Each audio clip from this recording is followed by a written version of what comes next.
Hi guys, today we're going to talk about graphs of sines and cosine functions. And before we begin, I just wanted to show you this little animation. I thought it was kind of cool, and I thought it described a little bit about why the sine curve and the cosine curve look the way they are. If you remember, sine curves are heights, and so as this thing rotates around and around and around and around, it grows, and then it shrinks, and then it grows, and then it shrinks. A sine curve is just kind of a map of how that happens as time goes on. And I wanted to also remind you that cosines are widths. They're related to the x-coordinates. And as this angle goes around and around and around and around, it has a positive, and then it goes to a negative, and then it goes back to a positive, and back to a negative. That's why a cosine curve will look the way it does and kind of have that repeating pattern. So let's look specifically at what a cosine graph looks like and some of its features, and look at what your homework would be. So here I have drawn in the basic sine curve and the basic cosine curve, and you need to kind of commit these to memory. So let me zoom in on this a little bit and show you what I mean, what I want you to emphasize here. So the basic sine graph, the maximum height that ever gets is a height of 1, and the maximum depth that ever gets is a depth of -1, and it's centered around 0. And I want you to commit these particular points to memory. First of all, it goes through 0, 0. And so if x is either 0 degrees or in radians, 0 radians, it has a height of 0. And it reaches its maximum point at 90 degrees. In radians, that's pi halves. By the time we've gotten to 180 degrees, it's back down to the middle, to 0. And it reaches its minimum at 270. That would be a -1. And it's back to the middle by the time you get to either 360 degrees or 2 pi is a full revolution. And so memorizing 0 and 1 and 0 and -1 and 0, or some people prefer to memorize middle, high, middle, low, middle, but somehow you have to memorize that basic shape of what a sine curve looks like, and also this amount of angle or amount of rotation that it takes to repeat, that's what we call the period of a function. It's how much time does it take to complete one cycle. If we look at the cosine graph has some of the same features. It has maximums of 1 and -1 usually, but things are shifted just a little bit. It starts off at 0 degrees at a height of 1, and it ends its cycle at a height of 1. And midway through it at 180 degrees, or if you're working in radian modes, at pi radians, that's when it's got its minimum at -1. And halfway between those maxes and mins, which would be either 90 degrees or 270 degrees, or in radian mode, pi halves or 3 pi halves, that's when it reaches its middles. And so those are zeros. And so you either should memorize 1, 0, -1, 0, 1, or perhaps better yet, high, middle, low, middle, high. So let's look at a little bit of vocabulary, and then we'll graph some examples. First of all, these functions are what we call periodic functions, which means they repeat. They have a period, and that is the amount of time or the horizontal length of any given cycle is called the period. For sines and cosines, that's naturally either 360 degrees or 2 pi radians, but that can be lengthened or shortened, as we'll learn about today. The shortest repeating portion of a graph is what we call sometimes a cycle and I'll emphasize that as I draw some in what one cycle of a graph looks like. The amplitude of a graph is how tall that graph gets above and below the midline. So naturally, the sine graph has an amplitude of a height of 1 above the midline and an amplitude of 1 below the midline, but that can certainly be tweaked as well. Sine graphs can be taller or shorter than this. So that's called the amplitude. And for today, we're going to be working with graphs of a very specific type, either a times sine of bx or a times cosine of bx. And the multiplier in front is the amplitude, a there, and the number in front of x, which is actually sometimes in parentheses as well, that's what we call a frequency. And we can use that to help us figure out what the period of our function is. If there isn't a b there, it's a normal graph and has a period of 2 pi radians.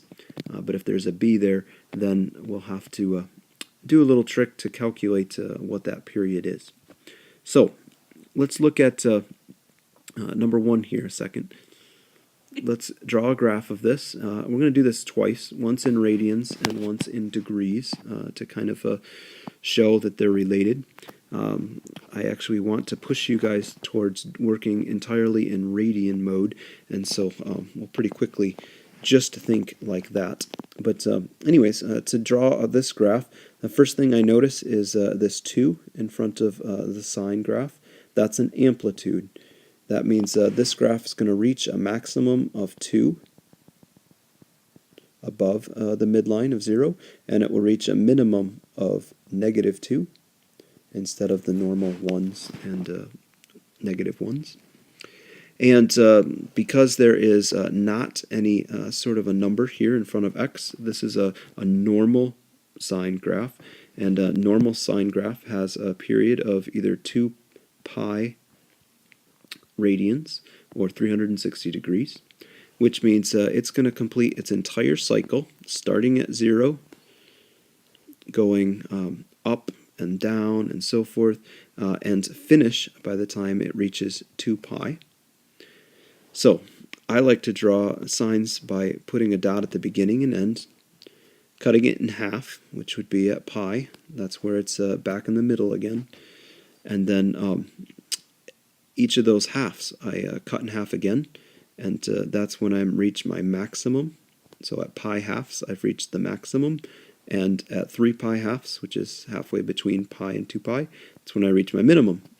And so I'm going to draw in one cycle, and I'm going to be careful to draw this as a sine curve and not as a diagonal line just connecting those dots.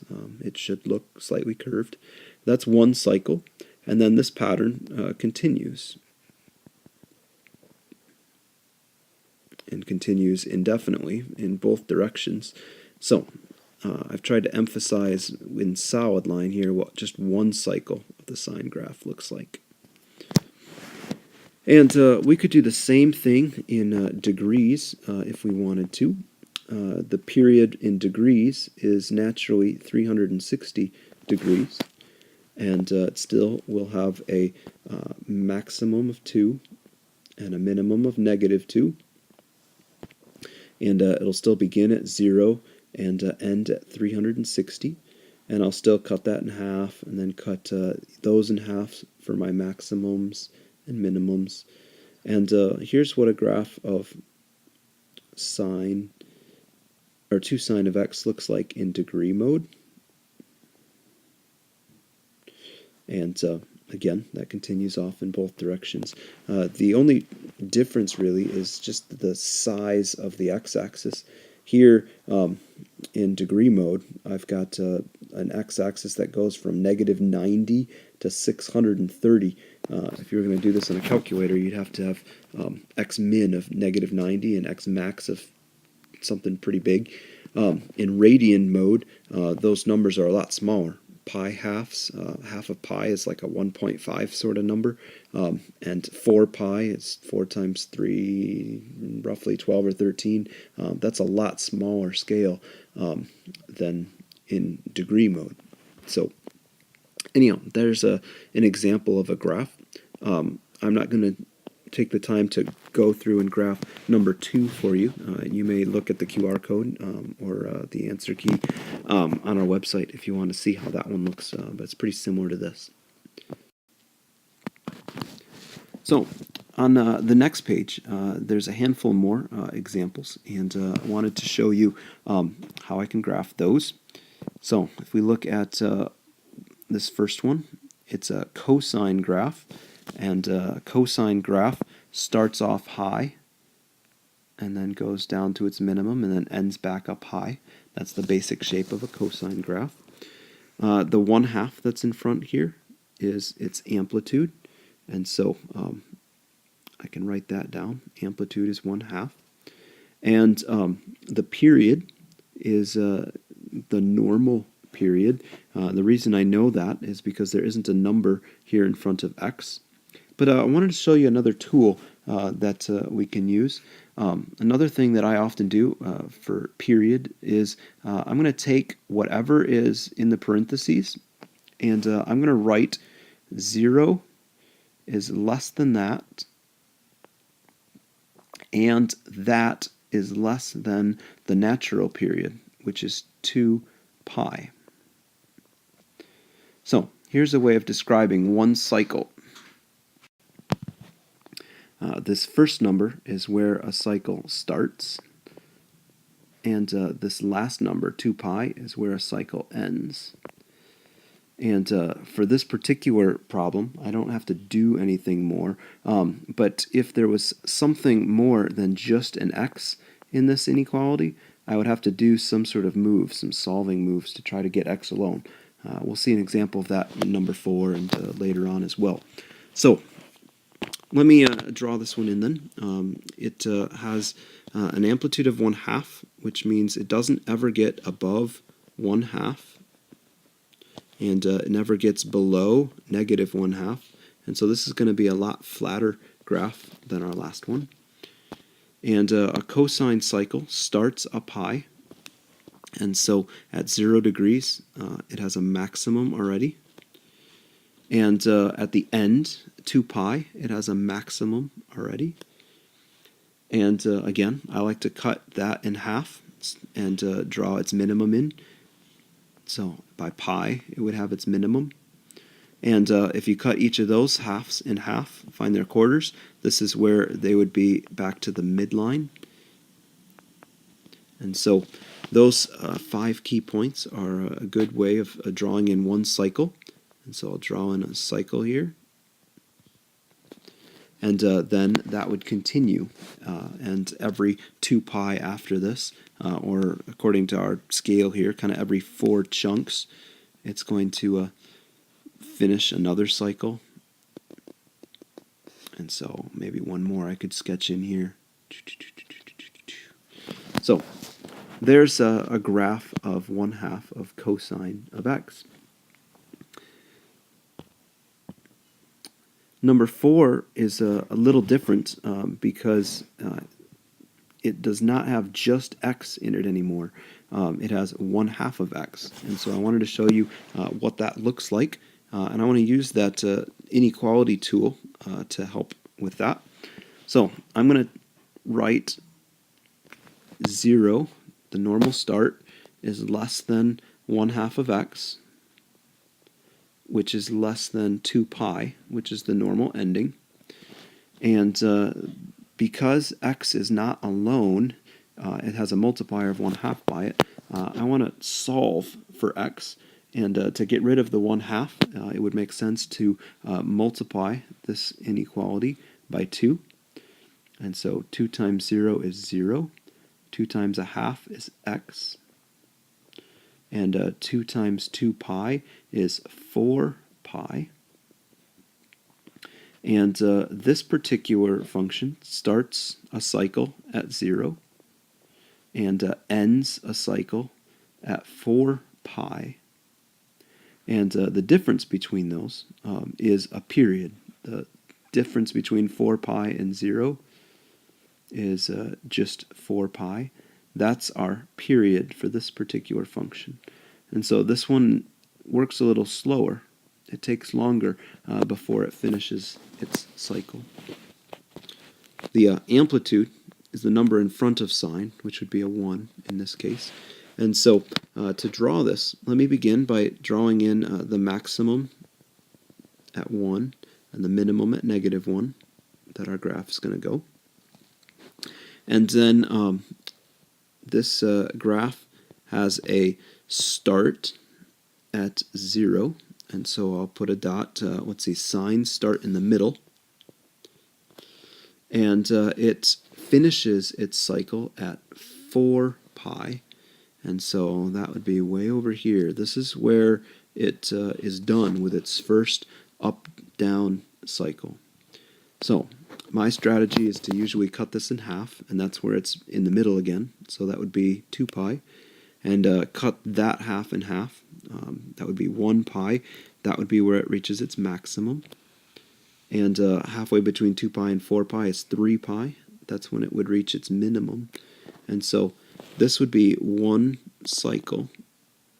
And notice how it looks longer and slower than the graph before it. And then, of course, this continues. Sine curves always continue with that same period forever, either in positive or negative direction.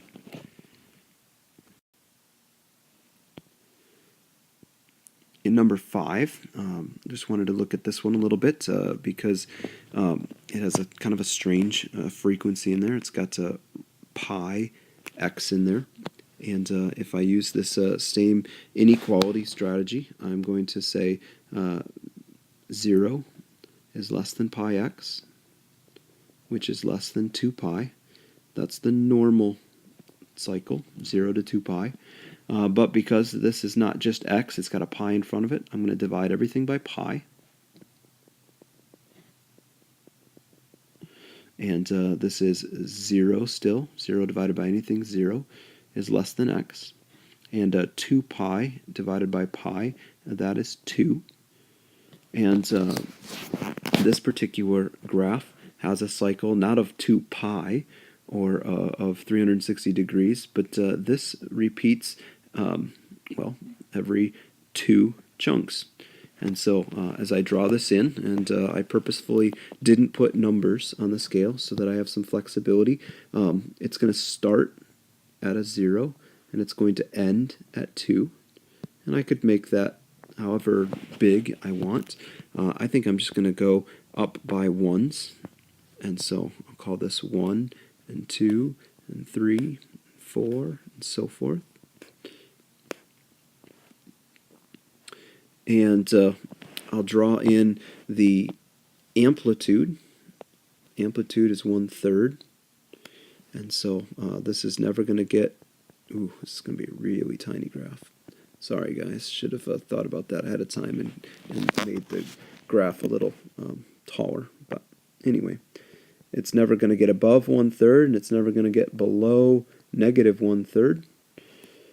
And if I put in a couple points, it starts at 0, and for cosines, that's a maximum. Graph looks like this, and so I'll put a dot at 0 on the start, and it's going to end its cycle by the time I get to 2. And cosines have their minimums halfway through their cycles, and they have midlines on halfway on either side of those. And so here will be one cycle. Totally missed it. There we go. And it will repeat that up and down cycle every 2 chunks, because that's what its period is. And so I can draw in a couple more maximums and kind of sketch in what that looks like. So there's that particular graph. And one last one, just because it's got a fraction, and there's a kind of an interesting trick I do with these things too. So I will still do 0 is less than x fourths, which is less than 2 pi. And to get rid of a fraction, x is divided by 4, it would make sense to multiply this entire inequality by 4.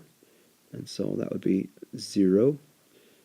And 4 times x fourths would be x. And 4 times 2 pi would be 8 pi. And so for this particular graph, the natural, or the period of this graph would be between 0 and 8 pi. The difference there is 8 pi.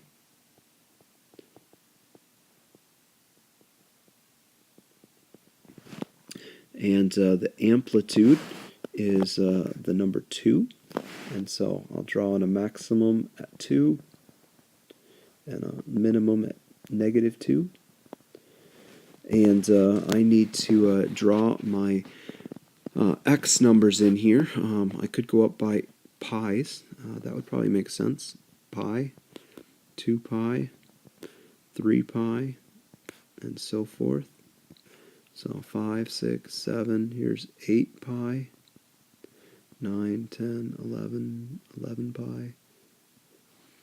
And let's see, this is a cosine graph.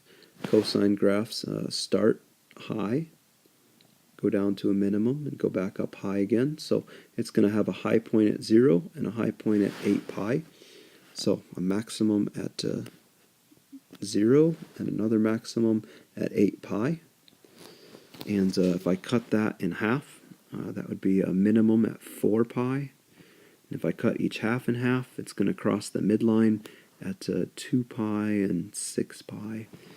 And now I can draw in my best curve through those points. And let's see, from this point, 1, 2, 3, 4, it's going to go through there, and so forth. So that's how I draw in some of these basic graphs. Tomorrow we're going to talk about a couple more shifts that you can do to these things. You can shift things up or down or left or right as well. But anyway, that's a sine, cosine, basic graphs. Thanks for watching.